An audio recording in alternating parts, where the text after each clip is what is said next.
What's going on, everybody? Welcome back to the channel.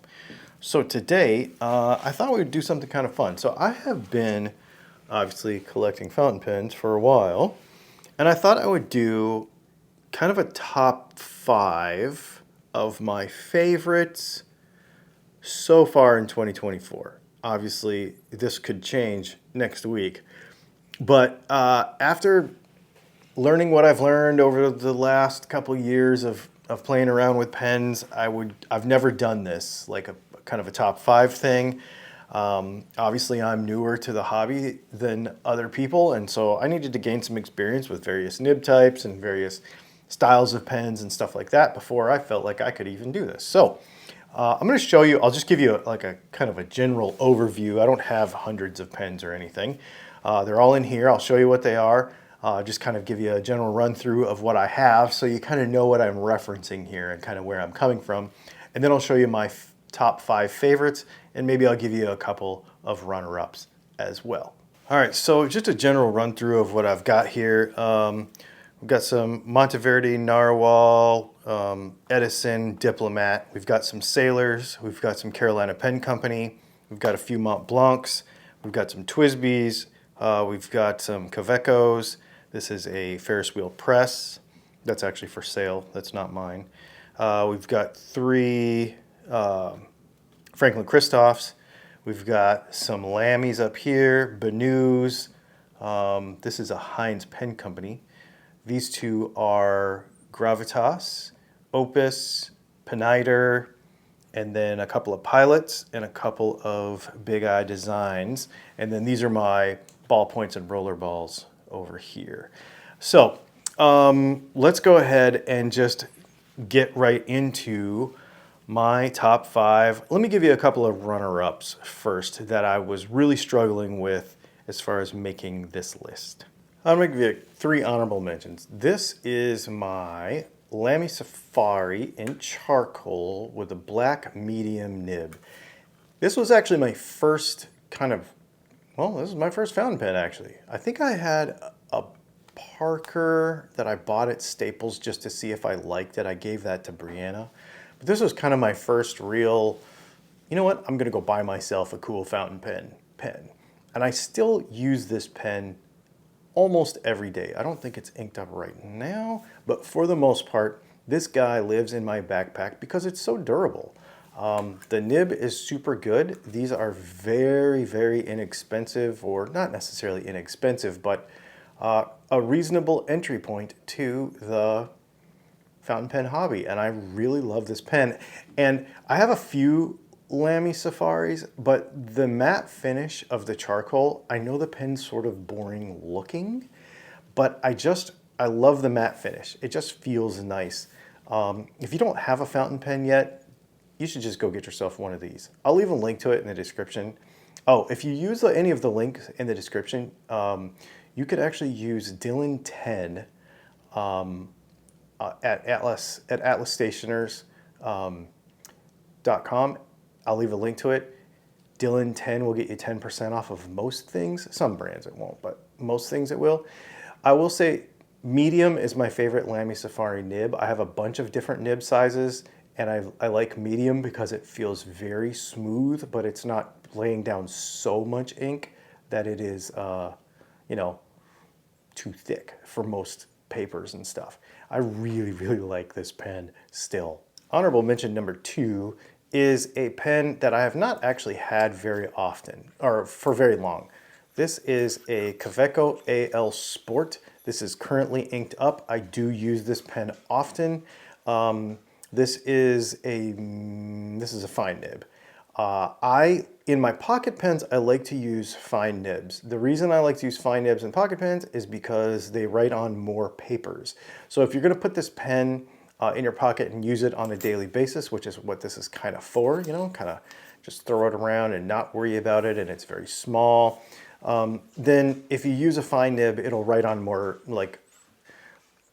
receipts and stuff like that I don't know, I just feel like it cooperates better with in normal circumstances of normal writing every day of a pocket pen. I have a bunch of plastic Kavecos and I really like them, but the aluminum is like next level. and the section feels really nice. The way it posts is really nice. Leslie doesn't like aluminum because she doesn't like how it feels or how it makes the noise when you use it, but I kind of like that. I think it's kind of cool. So this is honorable mention number 2, Kaweco AL Sport. In red, of course. Okay, this pen almost made the top 5. This is one of my favorite pens of all time. It is on the honorable mentions list for one reason. It is a vintage pen that can be a little finicky. This is a late 60s Mont Blanc 220. I bought this pen on eBay. It came from Japan. It is, of course, a vintage used pen. It's a piston filler. It's kind of we did a video on this. It's kind of the competition back in the day in the 60s to the Lamy Safari or the Lamy 2000. It's got a gold nib. It writes wonderfully. It posts really nice. It's super, super comfortable to write with. It's very light. I love this pen. And this is a daily writer for me. The only reason it did not make my top 5 is because they're hard to find good ones, and because it can be a little cantankerous sometimes with certain inks, and it doesn't always cooperate. Sometimes I have to clean it out and do various things to make it work right. Like 90% of the time it's reliable, but sometimes it's not. So I didn't put it on the top 5 list because, well, it's hard to get them, and you know what I mean? Like, I don't know. Yeah, but I do use it a lot. And I love it. And honestly, I have 3 Mont Blancs, and this is my favorite one, which is really kind of funny. But anyway, yeah, pretty cool. And you can get them for about the same price as you can get a new Lamy Safari or Lamy 2000 for. So, it's kind of a neat pen to have. We just did a video on the comparison between the two, and I really, really, really, really, really, really like it. The top 5 are going to be in no real particular order, except my favorite is going to obviously be number 1. This is number 5. This is obviously in no particular order. It's just we're starting. This is a Diplomat Aero. If you do not have one of these pens, you need to get one. I'll leave a link to it. They are freaking amazing. I love the shape. I love the weight. I love the aeronautic theme of it. It's aluminum, and the capping sound is so nice. The section feels super cool, especially with this matte gray. This is a Jowo nib that is made for Diplomat that honestly rivals gold nibs for quality. It is so good. This is a fine. I would probably want to get another one of these in a medium, maybe in a different color. I love the orange. I got the orange on purpose. I really love the orange. It was hard to get at the time. I might want a blue one, or I don't know what yet. The weight is super nice. It posts. It does post, but you kind of have to really push it on, otherwise it pops off. It feels nice when you write with it posted. It looks cool. This is such a cool pen. But to tell you the truth, the writing experience with this pen is so good. This nib is so good. For just what you would normally think of as just a normal Jowo steel nib, this is like a cut above. Whatever the Jowo does for Diplomat and whatever Diplomat does with these nibs, it is amazing. It's a cartridge converter. It comes with a branded converter. Yeah, these are super cool pens, and the packaging that they come with, the whole experience, and what they cost is, in my opinion, for what you get and the experience and like the lifelong satisfaction you'll have from this pen, I think it's worth it. These are super cool. I definitely recommend picking one of these up as soon as you can. This is a really cool pen. All right, next on my list is a little bit more obscure, but this is a Carolina Pen Company, Charleston. Now, many of you may know that Carolina Pen Company is owned by a man named Jonathan Brooks, and Jonathan Brooks makes a lot of really cool resins for a lot of companies. If you go to Atlas Stationers right now, you'll see some Viscontis, you'll see some Leonardos, you'll see some, you know, world-renowned brands that are getting custom resins made by Jonathan Brooks. And the cool part about Jonathan Brooks is he lives about 30 minutes from here, and I've met him, and he's a super cool guy. We keep talking about wanting to get together and have coffee and chat pens and stuff. I got this pen at the Atlanta Pen Show in 2024, and I absolutely love it. It's just a Yovo nib. Of course, he's got his Carolina Pen Company logo engraved on there, but it's just a basic Yovo fine nib, and it writes awesome. It's cartridge converter. It's super light, and I like the big kind of fat section. I like this kind of, you know, a lot of boutique pens come in this kind of format where it's just a kind of a big tapered flat cylinder, but I like it. I think it's really cool, and I love the colors. I mean, look at the colors in this thing. Just super, super neat textures without being textured. I love the matte finish that he uses. I don't know how he does it, but I absolutely love this matte finish. I mean, this is such a cool pen. It's so cool. I use this quite, it's not inked up right now, but I use it quite often. So this is the Charleston Pen, or the Carolina Pen Company Charleston. All right, number 3 is, that was number 4. This is number 3, Lamy Safari. Or, I keep saying Lamy Safari. Lamy 2000. I've only had this pen a couple weeks. I gotta tell you, I can understand why people think these things are so cool. I know that a lot of people say they're boring, and I understand that. But the cleanliness of the design, the simplicity of the design, the ease of use of this pen, the fact that it cooperates so well with so many different inks, the fact that it writes so well. This gold nib is so good. And I know people talk about a sweet spot with it, but I love this nib. It's so good. I've been writing with it a bunch. It's got Konpeki in it, Pilot Orochizuku Konpeki in it, and I have been using, this has been my #1 daily pen for quite a while now, and well, ever since I got it, I've only had it a couple weeks. So maybe there's a little, you know, new hotness about this, but man, it works so well. The clip is super nice, the way the clip works. The capping sound and feel is so cool. It's kind of like that Diplomat. This is such a great pen. And a gold nib pen that is like legendary in fountain pen world for right around the $200 mark is super killer. I'll leave a link to this. This is a pen, next level pen. I know it looks boring, but I'm telling you, it's so good. I have this in a medium nib. Lamy nibs are really wet, and I have I just told you that my Lamy Safari has my favorite Lamy medium nib in it. I wish I would have got this in a fine. It's very wet, and so I think I'm gonna get another one of these in fine because I really love this pen, but I want a little finer nib.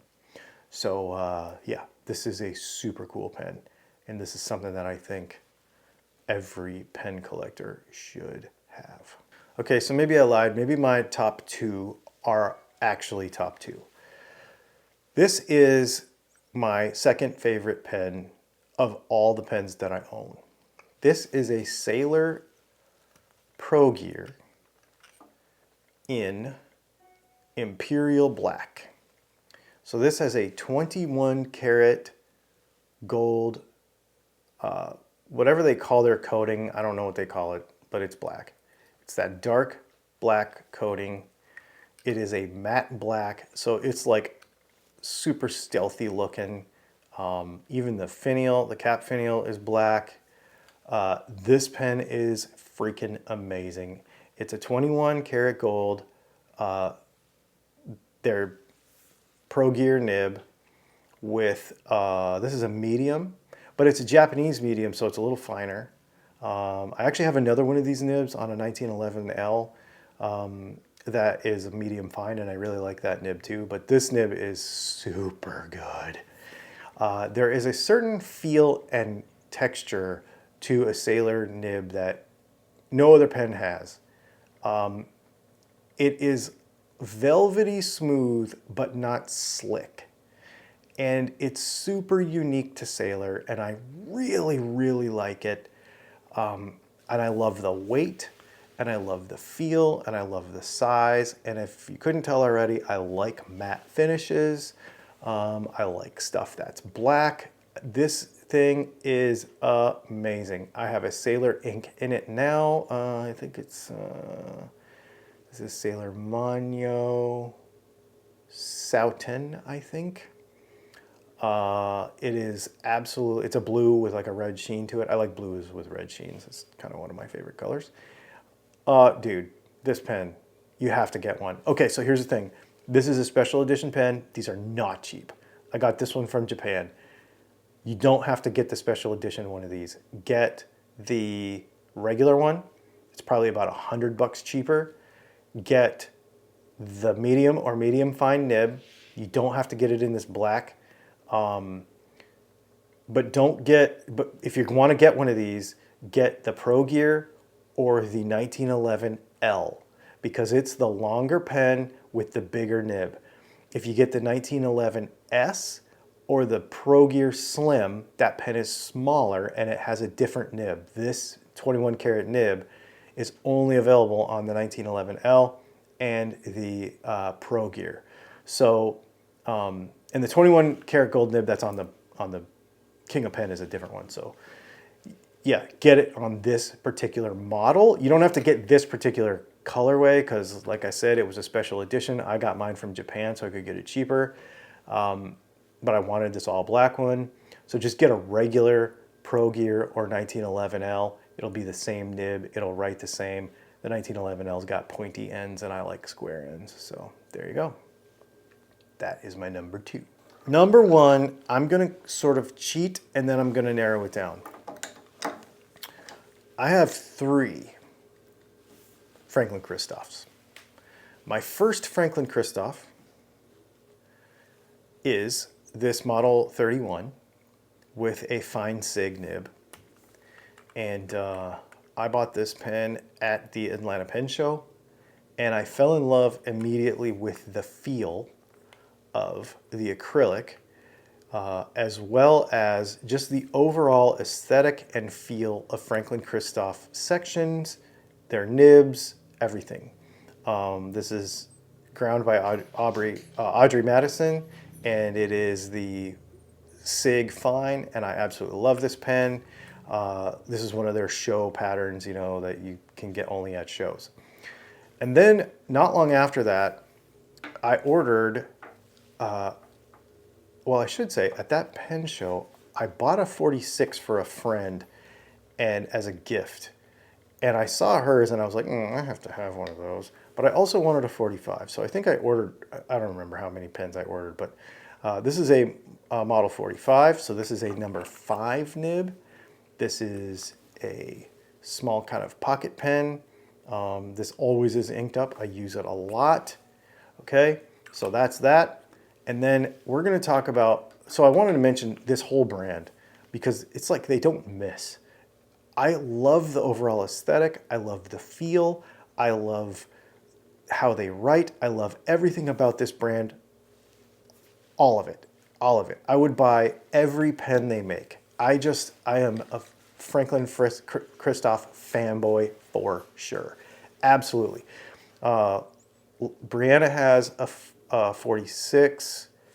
Leslie has a 45. And then I have these 3. We have 5 of them between us. But this right here is my number 1 favorite fountain pen of all time at the moment. Of course, things can change, but this is a Franklin Christoph 46 in Olive, which is like this olive green.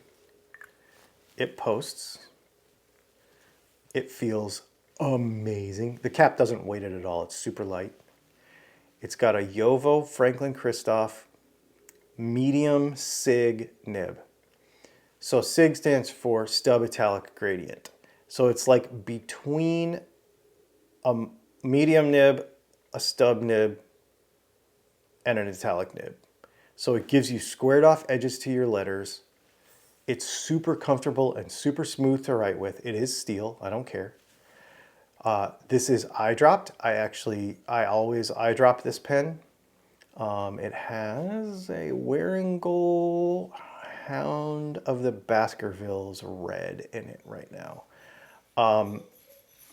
But this pen never is without ink. This pen always has ink in it. I use it 100% of the time, at all times, never miss. This is the pen for me. If I had to get rid of everything and only have one fountain pen, this would be it. Now, next week that might change because I might try something new, but as it stands right now, this is my number one. I absolutely love this pen. I don't get any affiliate stuff from them, nothing like that, but let me tell you what, Franklin Christoph, you have to try one of these. I was skeptical because I thought they were kind of boring at first, but once I started feeling the acrylic in the hand, how they feel, how they write, how they fill, how they function, everything. Unbelievable pen, super reliable, never lets me down. Just such a great pen. Absolutely love it. So there you go. I think if I were to actually put my top 5 in an order, this probably would be it. 5, 4, 3, 2, 1. Although these two could probably switch around because depending on what mood I'm in, whether I want color or whether I want convenience. I love both of those pens. All these pens are great. All of them are, I know a couple of them are sort of next level, but if there's two that I could recommend to anybody that has not had fountain pens for very long, it would be these two right here. They're attainable pens. This is a gold nib. This is a very good steel nib, next level steel nib. These two pens right here are something that I think that I would definitely recommend to anybody who hasn't kind of made that next level leap in their fountain pen journey. So there you go. There's my top 5. Thanks for hanging out, and we'll see you in the next video. Oh yeah, like and subscribe and stuff.